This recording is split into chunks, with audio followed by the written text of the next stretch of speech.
प्रथम थर केन्दुझर आयोजित हेब जातीय स्तरीय कनिष्ठ बालक ह्यान्डबल चैंपियनशिप चलित मास आसंता काली ठारू 12 तारिख पर्यंत आयोजित हेबाकु जाउछि 39तम जातीय कनिष्ठ बालक ह्यान्डबल चैंपियनशिप मैच। एथिपई स्वतंत्र पोशाक ट्रॉफी और मेडल उन्मोचन कार्यक्रम में जिलापाल विशाल सिंह मुख्य अतिथि रूपे जोगदे एहाकु उन्मोचन करथिले।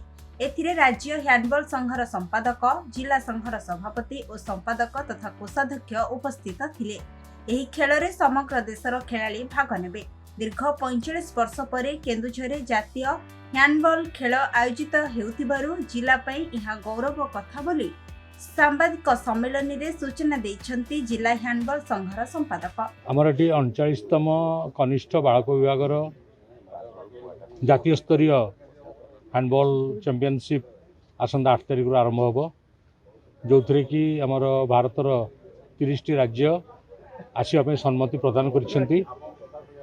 आउ 1980 मसीह आमर eighty 4th junior boys and girls national होता।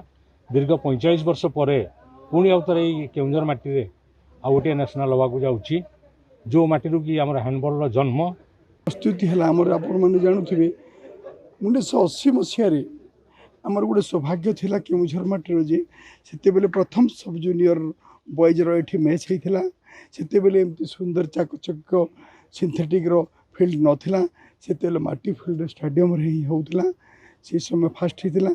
आज 46 वर्ष पर 39तम जो अच्छे आम सब जूनियर बॉयज मानकर नेशनल खेलटा हैंडबॉल ए वर्ष पुणी सौभाग्यवशत ओडिशा पाई।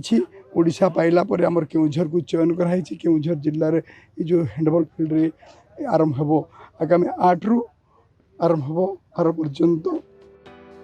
केन्दुझर मनोज घिसिंग रिपोर्ट, खबर ओडिशा।